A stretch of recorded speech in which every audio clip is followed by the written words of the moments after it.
Hai semuanya, membangun rasa percaya diri itu seperti kita lagi bangun rumah.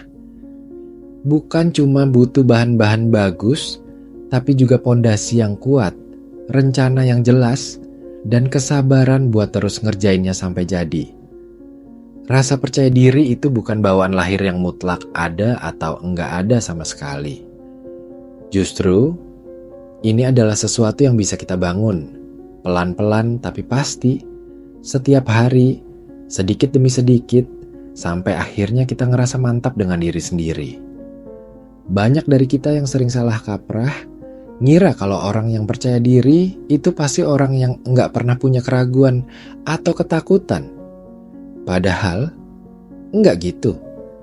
Orang yang percaya diri juga pasti pernah ngerasain keraguan, pernah takut salah, atau takut gagal. Bedanya, mereka tahu gimana caranya ngadepin perasaan itu, nggak malah lari atau menyerah. Mereka punya semacam mekanisme internal yang bikin mereka tetap maju, meskipun ada rasa nggak nyaman. Langkah pertama buat ngebangun rasa percaya diri, itu dimulai dari mengenali diri sendiri. Kedengarannya klise, ya.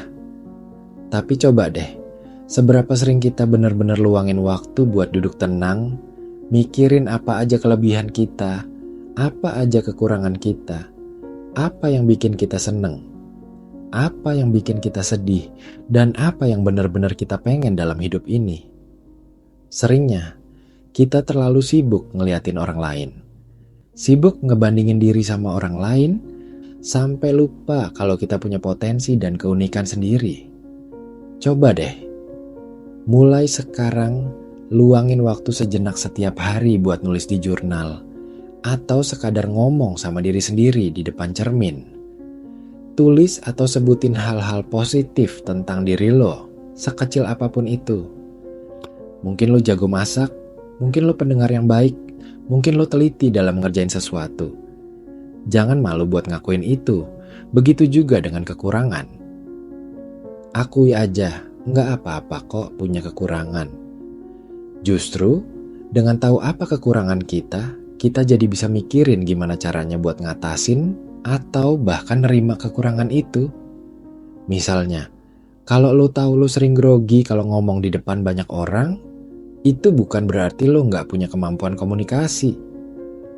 Mungkin lo cuman butuh latihan lebih banyak atau belajar teknik-teknik tertentu buat ngatasin grogi. Mengenali diri ini penting banget karena jadi pondasi awal.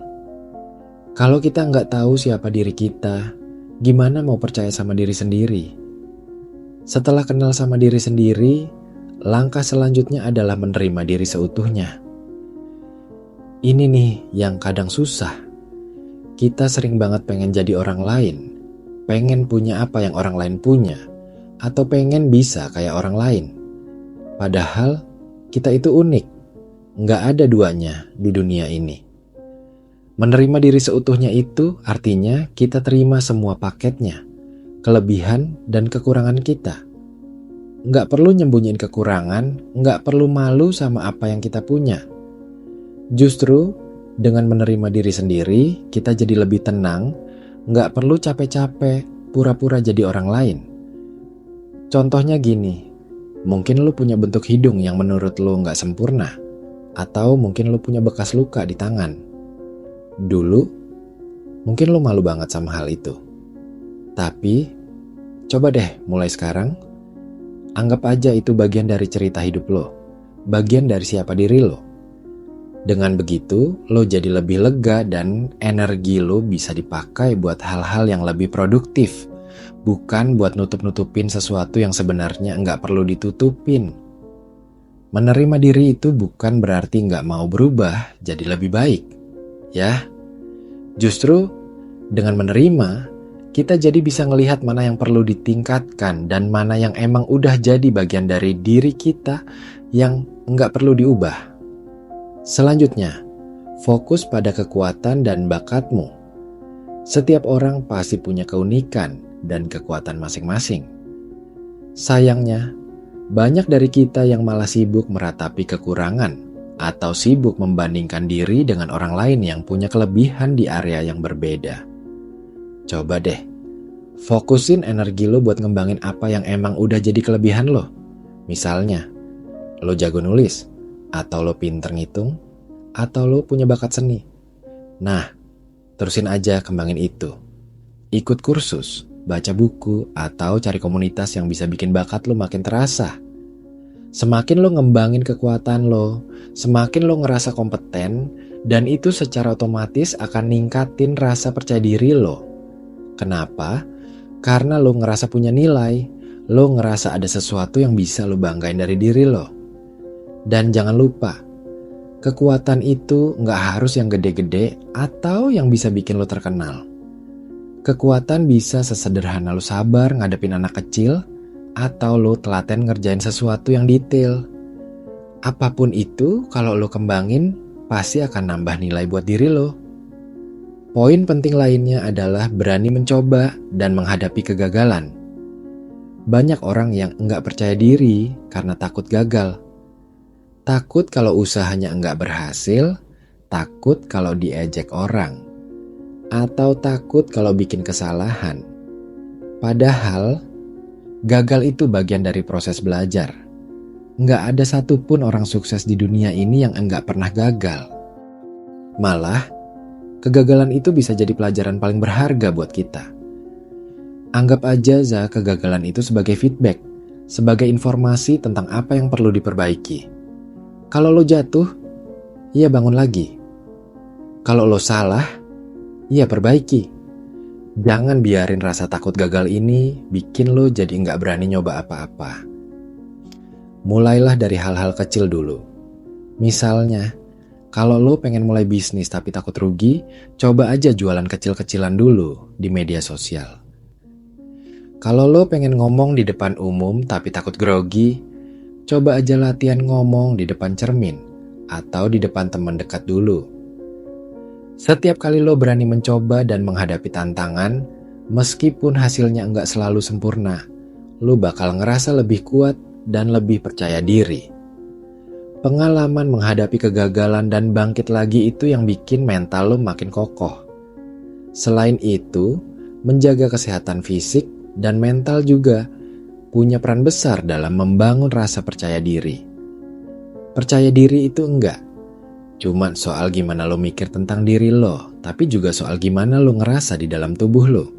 Kalau lo sehat secara fisik, lo punya energi lebih buat beraktivitas, pikiran lo lebih jernih, dan lo cenderung ngerasa lebih positif. Makanya, jangan lupa buat olahraga teratur, makan makanan yang bergizi, dan tidur yang cukup. Ini bukan cuma buat penampilan, tapi juga buat kesehatan mental lo. Begitu juga dengan kesehatan mental. Kalau lo ngerasa stres, cemas, atau depresi, itu bisa banget ngikis rasa percaya diri lo. Jadi, penting buat lo tahu gimana cara ngelola stres. Mungkin dengan meditasi, yoga, atau sekadar ngelakuin hobi yang lo suka. Kalau dirasa udah nggak sanggup sendiri, jangan ragu buat cari bantuan profesional, kayak psikolog. Ngerawat diri itu bukan egois, justru itu adalah investasi buat masa depan lo. Ketika lo ngerasa sehat dan bugar, lo akan lebih siap ngadepin segala tantangan dan otomatis rasa percaya diri lo juga meningkat. Belajar dari kritik konstruktif dan abaikan kritik yang menjatuhkan. Dalam perjalanan membangun rasa percaya diri, lo pasti bakal nemuin kritik, baik itu dari orang terdekat atau dari orang lain yang enggak lo kenal. Ada dua jenis kritik, kritik konstruktif dan kritik yang menjatuhkan. Kritik konstruktif itu kritik yang tujuannya buat membangun, buat bikin lo jadi lebih baik. Misalnya, cara lo presentasi udah bagus, tapi mungkin kontak mata lo perlu ditingkatin lagi. Nah, kritik kayak gini justru harus lo dengerin dan jadiin masukan. Tapi, ada juga kritik yang tujuannya cuman buat ngejatuhin atau bikin lo minder. Contohnya, lo gak bakal bisa apa-apa, mendingan nyerah aja. Nah, kritik kayak gini, mendingan lo abaikan aja. Jangan biarin kata-kata negatif dari orang lain ngerusak semangat dan rasa percaya diri lo. Lo yang paling tahu tentang diri lo, Jadi jangan biarin omongan orang lain yang enggak penting bikin lo jadi ragu sama diri sendiri. Fokus sama hal-hal positif dan ambil pelajaran dari kritik yang membangun. Yang enggak kalah penting adalah tetapkan tujuan yang realistis dan capai secara bertahap. Kadang, kita jadi nggak percaya diri karena ngerasa nggak pernah berhasil ngapa-ngapain. Itu bisa jadi karena tujuan yang kita tetapkan terlalu tinggi atau enggak realistis dari awal. Coba deh, mulai sekarang, tetapkan tujuan yang kecil-kecil dulu yang sekiranya bisa lo capai dalam waktu dekat. Misalnya, kalau lo pengen lancar bahasa Inggris, jangan langsung ngarep bisa ngomong kayak native speaker dalam seminggu. Mulai aja dari ngafalin 10 kosakata baru setiap hari atau coba dengerin lagu bahasa Inggris tanpa lirik. Setelah tujuan kecil itu tercapai, baru deh naik ke tujuan yang lebih besar. Setiap kali lo berhasil mencapai sebuah tujuan, sekecil apapun itu, lo bakal ngerasain semacam dorongan positif yang bikin lo makin percaya diri buat ngadepin tantangan selanjutnya. Ini kayak ngebangun tangga, satu persatu anak tangga lo injak, sampai akhirnya lo bisa sampai di puncak. Terakhir, kelilingi diri dengan orang-orang positif. Lingkungan itu punya pengaruh besar banget sama gimana kita ngerasa tentang diri sendiri. Kalau lo dikelilingi sama orang-orang yang selalu mendukung, selalu ngasih semangat, dan selalu ngelihat sisi positif dari diri lo, otomatis lo juga bakal ngerasa lebih percaya diri. Sebaliknya, kalau lo sering kumpul sama orang-orang yang suka ngejatuhin, suka ngeluh, atau suka ngebanding-bandingin, itu bisa banget bikin rasa percaya diri lo makin anjlok. Jadi, pilihlah teman atau komunitas yang bisa bikin lo berkembang, yang bisa jadi cheerleader buat lo, dan yang bisa ngasih masukan positif kalau lo lagi butuh. Jangan ragu buat ngejauhin diri dari toxic people, karena itu demi kebaikan mental dan rasa percaya diri lo sendiri. Membangun rasa percaya diri itu emang bukan proses yang instan. Enggak bisa sulap langsung jadi. Tapi dengan konsisten ngelakuin langkah-langkah di atas, pelan-pelan lo bakal ngerasain perubahan besar dalam diri lo. Lo bakal jadi pribadi yang lebih berani, lebih tenang, dan lebih yakin sama kemampuan diri sendiri.